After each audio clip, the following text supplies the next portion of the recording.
Hello दोस्तों, स्वागत है आपके अपने YouTube channel target skills research में।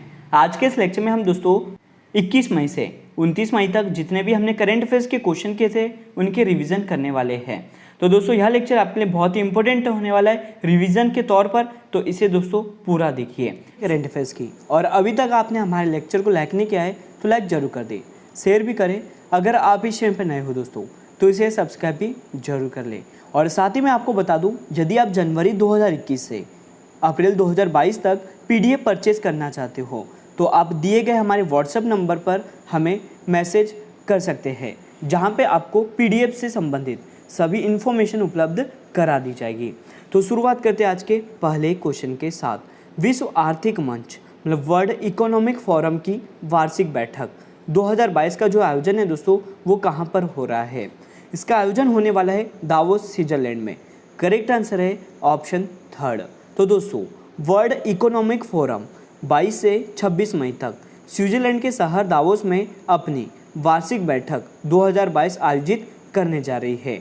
महामारी की शुरुआत के बाद से यह दोस्तों पहला वैश्विक इन पर्सन इवेंट है। वर्ल्ड इकोनॉमिक फोरम की वार्षिक बैठक 2022 की थीम की अगर बात करें तो यह वर्किंग टुगेदर रिस्टोरिंग ट्रस्ट, यह इस वर्ष की थीम है। साथ ही यहाँ पे हम आपको बता दें कि ये जो वर्ल्ड इकोनॉमिक फोरम है यह दोस्तों विश्व आर्थिक मंच एक स्विस गैर लाभकारी एवं अंतर्राष्ट्रीय संगठन है। इसकी स्थापना 1971 में की गई थी और इसका मुख्यालय याद रखना स्विट्जरलैंड के जेनेवा में स्थित है। तो यह सभी महत्वपूर्ण पॉइंट है वर्ल्ड इकोनॉमिक फोरम से जो आपको याद रखना है। याद रखना है कि वार्षिक बैठक 2022 का जो आयोजन है दोस्तों वो कहाँ पर हो रहा है? तो दावोस, स्विट्जरलैंड में। और अब चलते हैं अगले क्वेश्चन की ओर। और आपके लिए अगला क्वेश्चन है, किस देश ने अंतरिक्ष टेलीस्कोप के साथ दुनिया के पहले रहने योग्य ग्रह के खोज की योजना बनाई है? तो यह योजना बनाई है दोस्तों चाइना मतलब चीन ने। करेक्ट आंसर है ऑप्शन 4। तो चाइनीज साइंटिस्ट ने दोस्तों पृथ्वी से लगभग 32 लाइट ईयर दूर सोलर सिस्टम के बाहर रहने योग्य पृथ्वी जैसे ग्रहों को शिकार करने के लिए एक स्पेस टेलीस्कोप के माध्यम से आकाश का सर्वे करने के लिए एक स्पेस प्रोजेक्ट का प्रस्ताव रखा है। क्लोज बॉय हैबिटेबल एक्सोप्लैनेट सर्वे नाम की यह परियोजना दोस्तों पहला अंतरिक्ष मिशन होगा।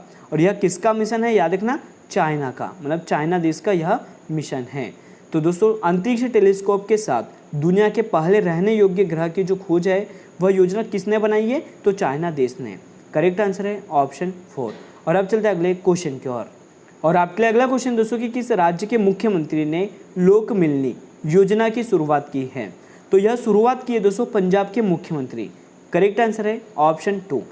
और आप देख सकते हो दोस्तों ये है पंजाब के मुख्यमंत्री भगवत मान सिंह।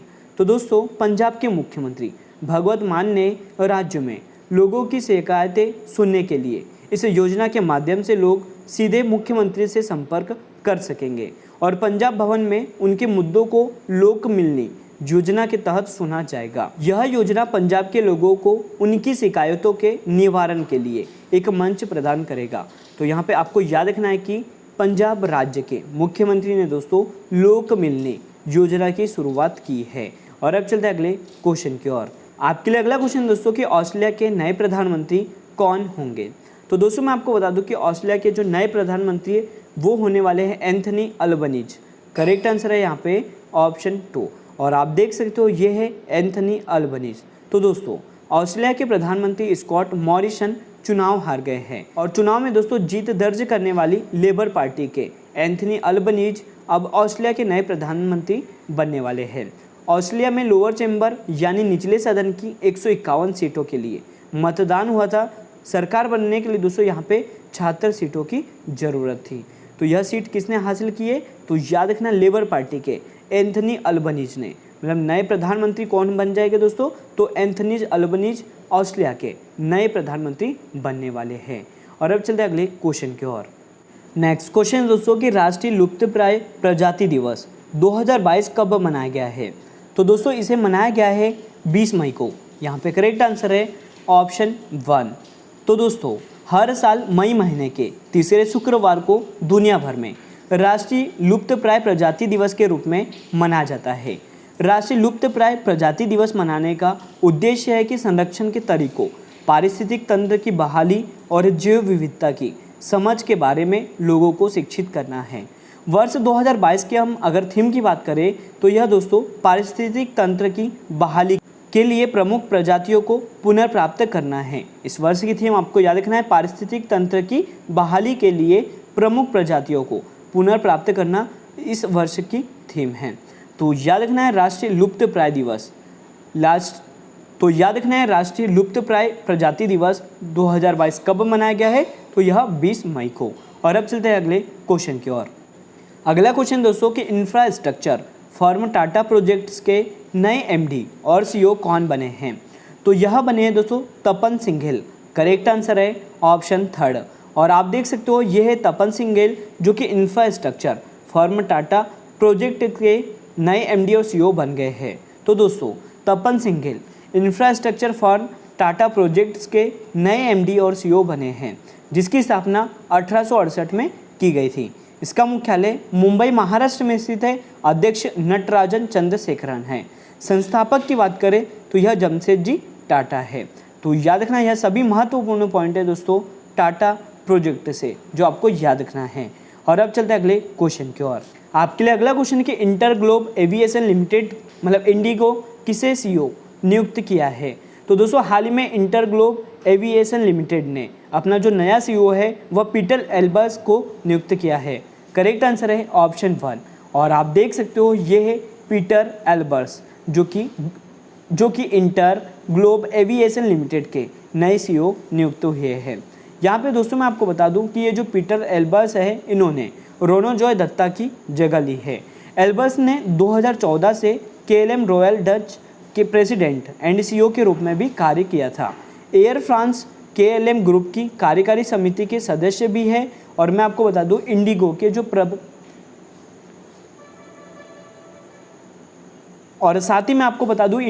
जो प्रबंध निदेशक है मतलब प्रबंधक निदेशक है वो कौन है दोस्तों, तो यह राहुल भाटिया है। इंडिगो की जो स्थापना है वह 2006 को की गई थी। इसका मुख्यालय गुरुग्राम में स्थित है। और अब चलते हैं अगले क्वेश्चन की ओर। क्वेश्चन दोस्तों आपके लिए कि विश्व मधुमक्खी दिवस 2022 कब मनाया गया है, तो यह मनाया गया है दोस्तों 20 मई को। यहाँ पे करेक्ट आंसर है ऑप्शन 4। तो दोस्तों हर साल 20 मई को दुनिया भर में विश्व मधुमक्खी दिवस मनाया जाता है। इस वर्ष की थीम है bee engaged celebrating the diversity of bees and beekeeping system, यह इस वर्ष की थीम है। साथ ही बायोडाइवर्सिटी कन्वर्सेशन में मधुमक्खियों की भूमिका के बारे में अवेयरनेस बढ़ाने के लिए यह मनाया जाता है। और दोस्तों इसे पहली बार कब मनाया गया था, तो 2018 में पहली बार वर्ल्ड बी डे के रूप में मनाया था। करेक्ट आंसर है यहाँ पे ऑप्शन 4। 20 मई को विश्व मधुमक्खी दिवस प्रतिवर्ष अंतर्राष्ट्रीय जैव विविधता दिवस 2022 कब मनाया गया है, तो दोस्तों मैं आपको बता दूं कि ये जो अंतर्राष्ट्रीय जैव विविधता दिवस है यह प्रतिवर्ष 22 मई को मनाया जाता है। करेक्ट आंसर है ऑप्शन 2।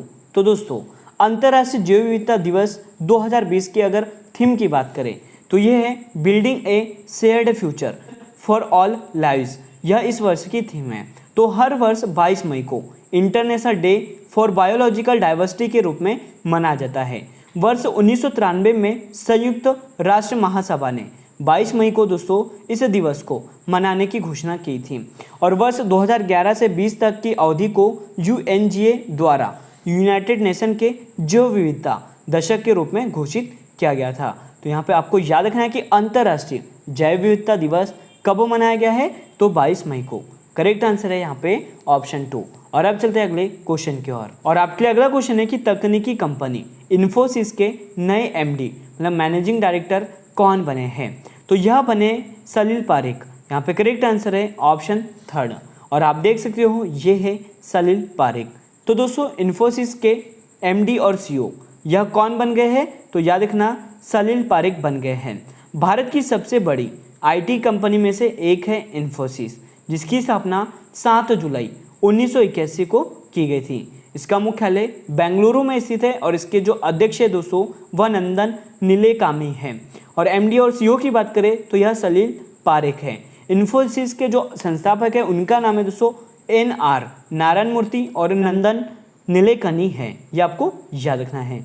तो याद रखना दोस्तों तकनीकी कंपनी इन्फोसिस के फिर से एमडी कौन बन गए हैं? तो यह सलील पारिक बन गए हैं। करेक्ट आंसर है ऑप्शन थर्ड।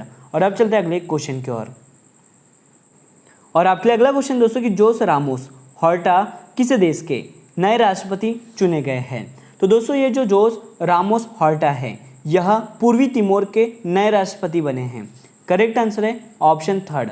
और आप देख सकते हो जोस रामोस हॉर्टा, तो दोस्तों पूर्वी तिमोर के स्वतंत्र सेनानी और नोबेल शांति पुरस्कार विजेता, जो कि 1996 में दोस्तों इन्हें नोबेल शांति पुरस्कार से सम्मानित किया गया था। तो यह जोस रामोस हॉर्टा ने पूर्वी तिमोर के 5वें राष्ट्रपति के रूप में शपथ ली है। इन्होंने दोस्तों इससे पहले 2007 से 2012 तक राष्ट्रपति और उससे पहले प्रधानमंत्री और उससे भी पहले विदेश मंत्री के रूप में कार्य किया है। और पूर्वी तिमोर के जो प्रधानमंत्री है वो वर्तमान में कौन है? तो यह टोर मतन रुआक है। याद रखना, टोर मतन रुआक वर्तमान में पूर्वी तिमोर के प्रधानमंत्री है। तो याद रखना कि ये जो जोस रामोस हॉर्टा है इनको दोस्तों 1996 में शांति का नोबेल पुरस्कार दिया गया था। यहाँ पे करेक्ट आंसर है ऑप्शन थर्ड, पूर्वी तिमोर। और अब चलते हैं अगले क्वेश्चन की ओर। और आपके अगला क्वेश्चन दोस्तों कि वर्ष 2022 में न्यू डेवलपमेंट बैंक मतलब एनडीबी के बोर्ड ऑफ गवर्नर्स की जो 7वीं बैठक है इसकी अध्यक्षता किसने की है? इसकी अध्यक्षता की है दोस्तों निर्मला सीतारमण जी ने भारत की तरफ से। करेक्ट आंसर है ऑप्शन 4। और आप देख सकते हो ये है निर्मला सीतारमण जी, जो कि वर्तमान में दोस्तों भारत की वित्त मंत्री है। तो दोस्तों न्यू डेवलपमेंट बैंक की यह वार्षिक बैठक जिसकी अध्यक्षता इस वर्ष भारत द्वारा वर्चुअल मोड में आयोजित की गई है। इस बैठक का उद्देश्य है कि ब्रिक्स देशों और अन्य उभरती तथा विकासशील अर्थव्यवस्थाओं की सतत विकास की मूलभूत परियोजनाओं के लिए वित्तीय संसाधन जुटाना है। और इस वर्ष का जो विषय या थीम है वो क्या है दोस्तों? तो विकास प्रभाव का अनुकूलन। याद रखना, विकास प्रभाव का अनुकूलन इस वर्ष की थीम है। तो यहाँ पे आपको याद रखना है कि वर्ष 2022 में जो न्यू डेवलपमेंट बैंक के बोर्ड ऑफ गवर्नर्स है इसकी 7वीं बैठक की जो अध्यक्षता है वो किसने की है? तो निर्मला सीतारमण जी ने भारत की तरफ से की है। करेक्ट आंसर है ऑप्शन 4। अगला क्वेश्चन है दोस्तों कि किस भारतीय को national academy of sciences of America का सदस्य चुना गया है? तो दोस्तों national academy of sciences of America का जो सदस्य है वह डॉक्टर कमल बावा को चुना गया है। यहाँ पे करेक्ट आंसर है ऑप्शन थर्ड।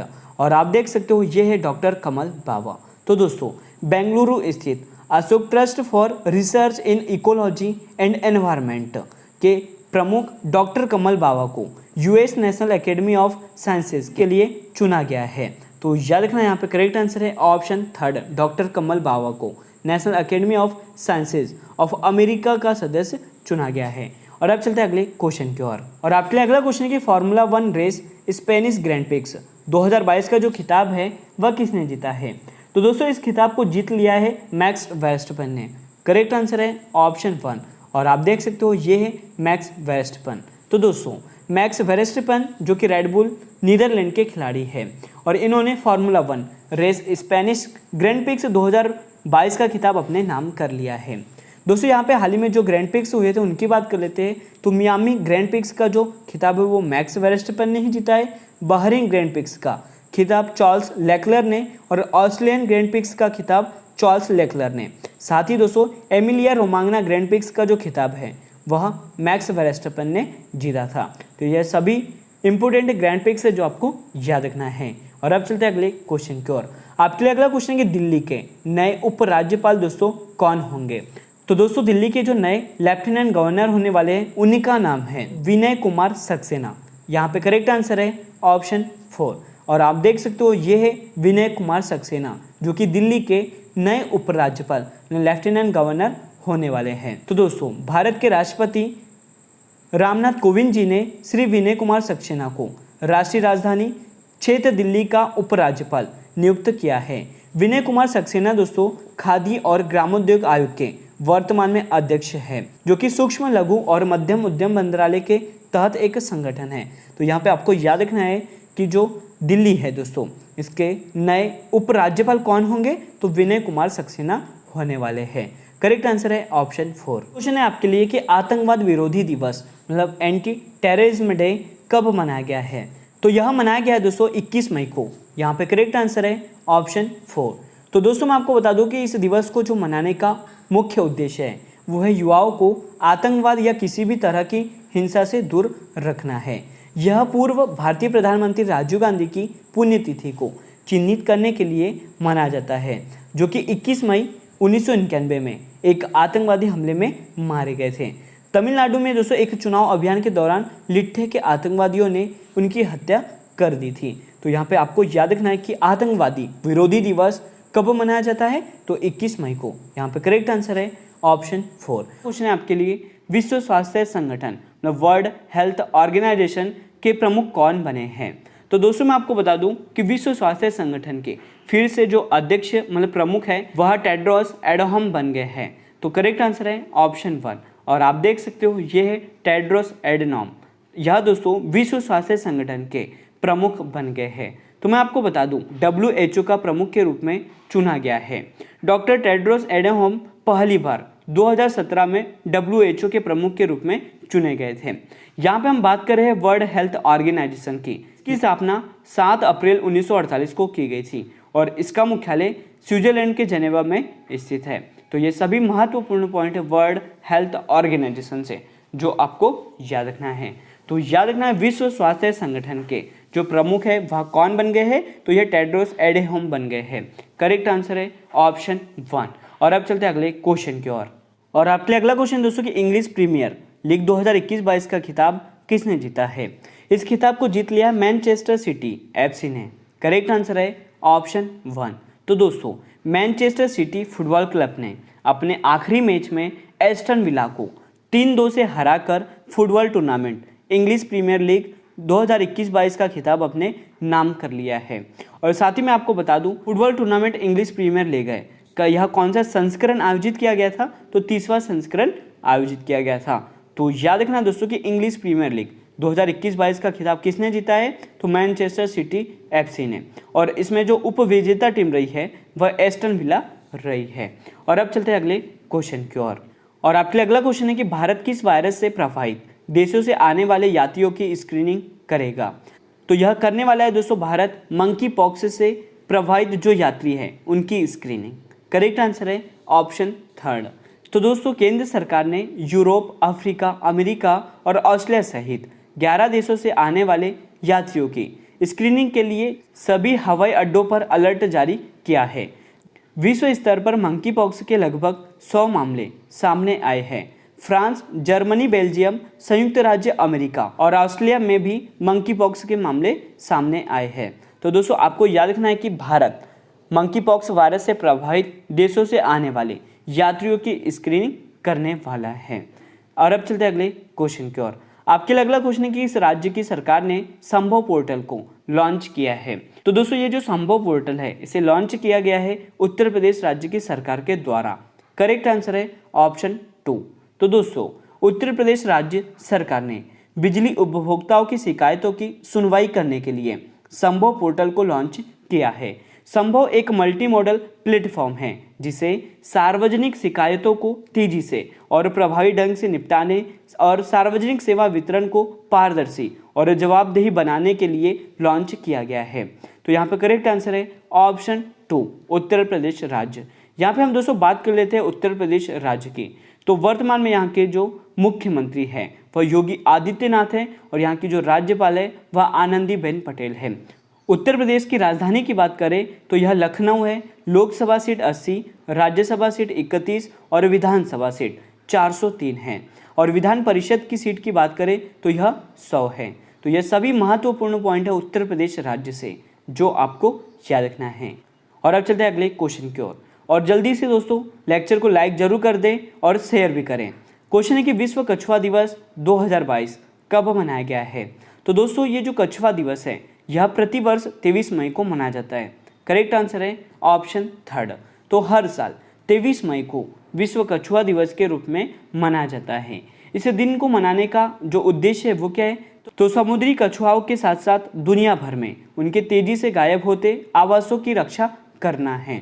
और वर्ष 2022 की हम थीम की बात करें तो यह दोस्तों celebrate ask everyone to love and save turtles, यह इस वर्ष की थीम आपको याद रखना है। तो याद रखना है कि विश्व कछुआ दिवस प्रतिवर्ष कब मनाया जाता है, तो 23 मई को मनाया जाता है। करेक्ट आंसर है ऑप्शन 3। और अब चलते हैं नेक्स्ट क्वेश्चन की ओर। आपके लिए अगला क्वेश्चन है कि हाल ही में देश की पहली महिला कॉम्बैट एविएटर कौन बनी है। तो दोस्तों मैं आपको बता दूं कि हमारे देश भारत की पहली महिला कॉम्बैट एविएटर वह बन गई है अभिलाषा बराक। करेक्ट आंसर है ऑप्शन थर्ड। और आप देख सकते हो दोस्तों ये है अभिलाषा बराक जिन्हें सम्मानित किया जा रहा है। तो दोस्तों भारतीय सेना को हाल ही में आर्मी एविएशन कॉर्प्स के रूप में पहली महिला अधिकारी मिली है। कैप्टन अभिलाषा बराक को कॉम्बैट एविएटर के तौर पर आर्मी में शामिल किया गया है। वे इस मुकाम तक पहुंचने वाली पहली महिला अधिकारी भी है। साथ ही यहाँ पे एक इम्पोर्टेंट पॉइंट है कि वायुसेना की जो फ्लाइंग ऑफिसर है अवनी चतुर्वेदी, दोस्तों इन्होंने साल 2018 में लड़ाकू विमान उड़ाने वाली यह पहली भारतीय महिला बनी थी। यहाँ पे हम बात कर रहे हैं आर्मी एविएशन कॉर्प्स की। तो दोस्तों आर्मी एविएशन कॉर्प के उम्मीदवारों को नासिक में combat army aviation training school में प्रशिक्षित किया जाता है और यह कोर भारतीय सेना में युद्धभूमि सहायता सैन्य सर्वेक्षण की प्रमुख भूमिका में काम करता है। तो यहाँ पे याद रखना करेक्ट आंसर है ऑप्शन थर्ड अभिलाषा बराक, जो कि देश की पहली महिला है जो कॉम्बैट एविएटर बनी है। और अब चलते हैं नेक्स्ट क्वेश्चन की ओर। और आपके लिए अगला क्वेश्चन है कि क्वाड लीडर्स शिखर सम्मेलन 2022 में भारत की तरफ से किसने अध्यक्षता की है। तो दोस्तों भारत की तरफ से अध्यक्षता की है हमारे देश के प्रधानमंत्री नरेंद्र मोदी जी ने। करेक्ट आंसर है ऑप्शन थर्ड। तो दोस्तों प्रधानमंत्री नरेंद्र मोदी जी ने जापान में आयोजित क्वाड लीडर्स शिखर सम्मेलन 2022 में भारत की तरफ से अध्यक्षता की है। इस सम्मेलन का उद्देश्य है कि अमेरिका, ऑस्ट्रेलिया, भारत, जापान के बीच सहयोग को और मजबूत करना है। इंडो पैसिफिक क्षेत्र के विकास पर चर्चा भी करना है। क्वाड की हम बात कर रहे हैं मतलब क्वाड्रिलेटरल सिक्योरिटी डायलॉग। तो दोस्तों ये जो क्वाड है यह भारत, अमेरिका, ऑस्ट्रेलिया और जापान देशों का एक समूह है। क्वाड लीडर्स शिखर सम्मेलन 2021 का जो आयोजन है दोस्तों वह व्हाइट हाउस अमेरिका में हुआ था और 2022 का जो आयोजन है वो जापान में हुआ है। तो याद रखना यहाँ पे करेक्ट आंसर है ऑप्शन थर्ड। भारत की तरफ से किसने अध्यक्षता की है तो नरेंद्र मोदी जी। आईपीएल के इतिहास में 700 चौके लगाने वाले पहले खिलाड़ी कौन बन गए हैं। तो दोस्तों यह बने हैं शिखर धवन। यहाँ पे करेक्ट आंसर है ऑप्शन टू। और आप देख सकते हो ये है शिखर धवन। तो दोस्तों पंजाब किंग्स के सलामी बल्लेबाज शिखर धवन आईपीएल के इतिहास में 700 चौके लगाने वाले पहले खिलाड़ी बन गए हैं। उनके बाद दोस्तों डेविड वार्नर ने 577 चौके और विराट कोहली ने 576 चौके लगाए हैं। इंडियन प्रीमियर लीग का 215वां सीजन 26 मार्च से शुरू हो गया है और इस बार आईपीएल में 10 टीमें हिस्सा ले रही है। तो यहाँ पे आपको याद रखना है कि आईपीएल के इतिहास में 700 चौके लगाने वाले पहले खिलाड़ी कौन बन गए हैं तो यह शिखर धवन बन गए हैं। करेक्ट आंसर है ऑप्शन टू। और अब चलते हैं नेक्स्ट क्वेश्चन की ओर। आपके लिए अगला क्वेश्चन दोस्तों कि वास्तविक औद्योगिक अनुसंधान पुरस्कार 2020 किसने जीता है। तो मैं आपको बता दूं कि जो वास्तविक औद्योगिक अनुसंधान पुरस्कार है इसे जीता है ए गोपाल कृष्णन ने। करेक्ट आंसर है ऑप्शन वन ए गोपाल कृष्णन। और आप देख सकते हो ये है दोस्तों ए गोपाल कृष्णन। तो मैं आपको बता दूं कि central marine fisheries research institute के निदेशक डॉक्टर ए गोपाल कृष्णन ने कृषि विज्ञान और प्रौद्योगिकी की श्रेणी में वर्ष 2020 के लिए प्रतिष्ठित वास्तविक औद्योगिक अनुसंधान पुरस्कार को जीत लिया है। वास्तविक औद्योगिक अनुसंधान पुरस्कार उन वैज्ञानिकों और शोधकर्ताओं को प्रदान किया जाता है जिन्होंने कृषि विज्ञान सहित विभिन्न क्षेत्रों में उत्कृष्ट प्रदर्शन किया है। तो यहाँ पे आपको याद रखना है दोस्तों कि वास्तविक औद्योगिक अनुसंधान पुरस्कार 2020 किसने जीता है तो यह ए गोपाल कृष्णन ने। करेक्ट आंसर है ऑप्शन 4। और दोस्तों यदि आप जनवरी 2021 से याद रखना जनवरी 2021 से अप्रैल 2022 तक world and national current affairs की अगर आप पीडीएफ परचेज करना चाहते हो तो आप हमारे व्हाट्सएप नंबर 7566836900 पर हमसे संपर्क कर सकते हैं। तो अब शुरुआत करते हैं दोस्तों नेक्स्ट क्वेश्चन की कि किस अलगाववादी नेता को कोर्ट ने उम्र कैद की सजा सुनाई है। तो यह सजा सुनाई है दोस्तों यासीन मलिक को। राइट आंसर है ऑप्शन थर्ड। और ये है दोस्तों जो अलगाववादी नेता था यह है यासीन मलिक जिसको उम्र कैद की सजा सुना दी है। अलगाववादी नेता यासीन मलिक को पटियाला हाउस कोर्ट ने टेरर फंडिंग केस में दोस्तों उम्र कैद का फरमान सुना दिया है।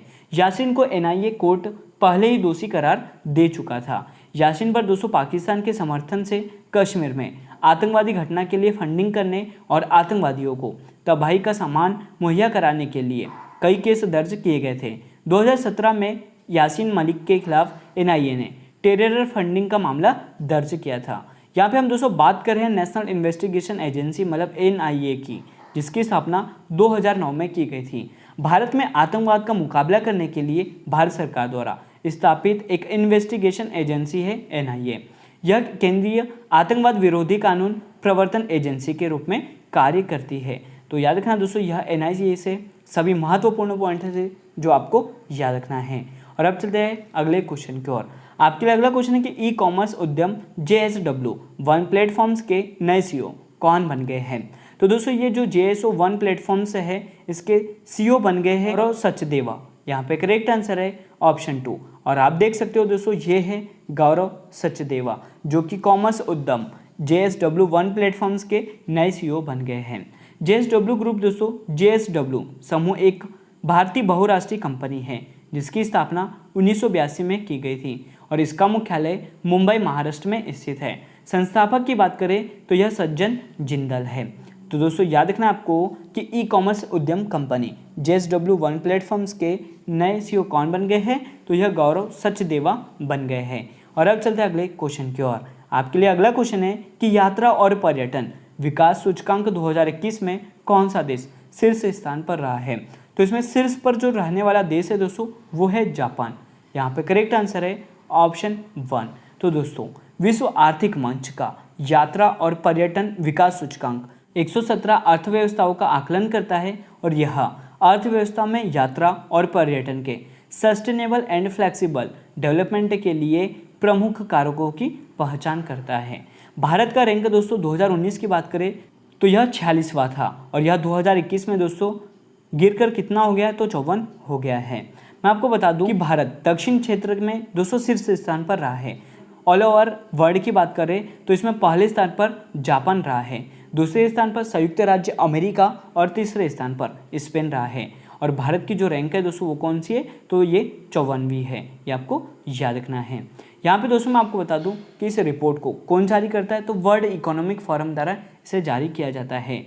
विश्व आर्थिक मंच के वर्तमान में जो संस्थापक और कार्यकारी अध्यक्ष है वो कौन है दोस्तों, तो यह क्लाउस श्वाब है। विश्व आर्थिक मंच का जो मुख्यालय है वो कोलोन जिनेवा स्विट्जरलैंड में स्थित है। इसकी स्थापना की बात करें तो 1971 में इसकी स्थापना की गई थी। तो याद रखना यहाँ पे करेक्ट आंसर है ऑप्शन 1 जापान। और अब चलते हैं अगले क्वेश्चन की ओर। और आपके लिए अगला क्वेश्चन दोस्तों कि सिरोही लिली महोत्सव किस राज्य में शुरू हुआ है। तो यह शुरू हुआ है दोस्तों मणिपुर राज्य में। याद रखना ये जो सिरोही लिली महोत्सव है यह किस राज्य में शुरू हुआ है, तो मणिपुर राज्य में। सिरोही लिली मणिपुर का राजकीय फूल है। यह केवल दोस्तों मणिपुर के उरखेल्यू जिले में पाया जाता है। मैं आपको बता दूं कि ये जो महोत्सव है यह 25 मई से 28 मई तक आयोजित किया जाएगा। और इस वार्षिक उत्सव का उद्देश्य क्या है, तो सिरोही लिली के प्रति जागरूकता पैदा करना है। साथ ही दोस्तों मणिपुर के कुछ प्रमुख त्यौहार बता देता हूँ। याओसांगा, लाई हरोबा और कुट हिकरऊ, हिंडोगबा, इंगोल, चकोबा आदि मणिपुर के प्रमुख त्यौहार है। यहाँ पे हम दोस्तों बात कर रहे हैं मणिपुर राज्य की, जिसके मुख्यमंत्री और राज्यपाल की बात करें तो मुख्यमंत्री एन बीरेन सिंह हैं और राज्यपाल दोस्तों नजमा हेपतुल्ला है। मणिपुर राज्य की जो राजधानी है वह इम्फाल है। लोकसभा सीट की बात करें तो यह 2, राज्यसभा सीट 1 और विधानसभा सीट 60 है। तो याद रखना मणिपुर राज्य के मुख्यमंत्री एन बीरेन सिंह और राज्यपाल नजमा हेपतुल्ला है। और आज का लास्ट क्वेश्चन दोस्तों कि विश्व थायराइड दिवस 2022 कब मनाया गया है। तो दोस्तों मैं आपको बता दूं कि जो वर्ल्ड थायराइड डे है यह मनाया गया है 25 मई को। यहाँ पे करेक्ट आंसर है ऑप्शन 4। तो यह पहली बार दोस्तों 2008 में अमेरिकन थायराइड एसोसिएशन और यूरोपियन थायराइड एसोसिएशन द्वारा मनाया गया था। इस वर्ष का विषय है थायराइड और संचार। साथ ही दोस्तों यह थायराइड रोगों के लक्षणों, रोकथाम और उपचार के बारे में जागरूकता बढ़ाने के लिए इसे प्रतिवर्ष 25 मई को विश्व थायराइड दिवस के रूप में मनाया जाता है। यहाँ पे करेक्ट आंसर है ऑप्शन। तो हमने दोस्तों 21 मई से 29 मई तक जितने भी करंट अफेयर्स के क्वेश्चन किए थे उनका रिवीजन कर लिया है। यदि आपको हमारा लेक्चर और आपको हमारी मेहनत अच्छी लगी हो तो इसे जरूर शेयर करें। अगर आप इस चैनल पर नए हो दोस्तों तो इसे सब्सक्राइब भी जरूर कर ले। Thank you so much guys. For watching this video. Bye bye, take care.